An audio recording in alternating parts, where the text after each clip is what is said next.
des leaders nationaux qui, chaque jour, dans leur lucidité, expriment leur désaccord avec les choix faits par les autorités. La France ne peut pas à la fois accepter la situation institutionnelle créée au Tchad après la mort du président Idriss Déby, tout en condamnant le Mali d'Assimi Goïta, en reconnaissant la junte du colonel Damiba au Burkina Faso, en envisageant de faire la guerre au régime nigérien via la CEDEAO et en donnant son feu vert au coup d'État mené au Gabon par le général Brice Oligui Nguema.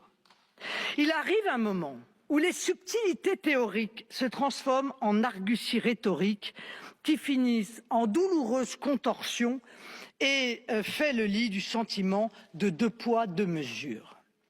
Je le dis sans ambages, si nous ne sommes plus compris de nos amis africains, dans les chancelleries comme dans la rue, c'est parce que nous ne sommes tout simplement pas compréhensibles. Le franc CFA est un instrument qui n'y a plus aucune légitimité. Il est la relique d'un temps révolu aux yeux des peuples africains. Rendez l'indépendance monétaire à ces États et vous verrez rapidement les choses changer et évoluer.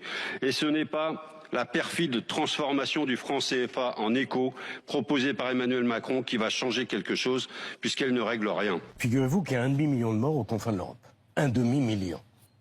La France-Afrique, qui est quand même indéniable, ce sont nos bases militaires. Nos amis britanniques ont un empire colonial 2 ou 3 fois plus important que le nôtre en Afrique, n'ont pas de base militaire. Pourquoi avons-nous des bases militaires en Afrique? Ce n'est pas pour défendre l'Afrique, c'est donc pour intervenir dans les affaires africaines. C'est notre politique de double standard. On est accusé d'être pro-Poutine. J'en peux plus de ce discours de nos valeurs. Nos valeurs. Hein, nos valeurs que nous voulons imposer au monde entier. Nos valeurs. Mais bon, on ne fait pas la guerre simplement pour ces valeurs. Sauf quand on vient chez vous, essayer de vous imposer les valeurs des autres. Mais quel est donc ce droit divin qui a fait de la France le soldat de toutes les justes causes dans le monde, alors que le seul empire mondial existant, les États-Unis, s'y refusent? Non mais où est-on là? C'est sérieux. Quand on est président de la République, il faut avoir à la terre entière, à tout le monde, et il a tout le monde contre lui. La France de Macron n'est plus respectée.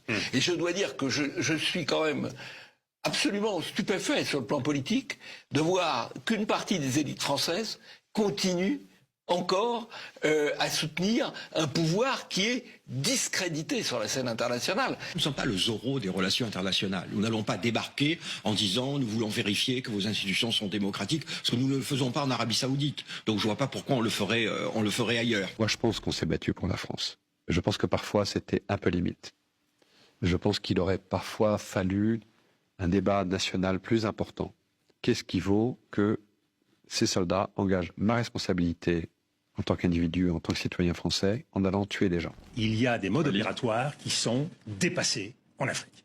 Et vouloir intervenir avec nos armées au sol, 5000 hommes, etc., ce n'était pas la réponse adéquate. Nous sanctionnons la Russie quand elle agresse l'Ukraine, nous sanctionnons la Russie quand elle ne respecte pas les résolutions des Nations Unies, et voilà 70 ans que les résolutions des Nations Unies sont votées en vain et que l'Israël ne les respecte pas. La Libye, on n'a pas respecté la souveraineté d'un peuple, et ça c'est une erreur. On oublie seulement une chose, c'est qu'une grande partie de l'argent qui est dans notre porte-monnaie vient précisément de l'exploitation depuis des siècles de l'Afrique. Pas uniquement, mais beaucoup viennent de l'exploitation de l'Afrique.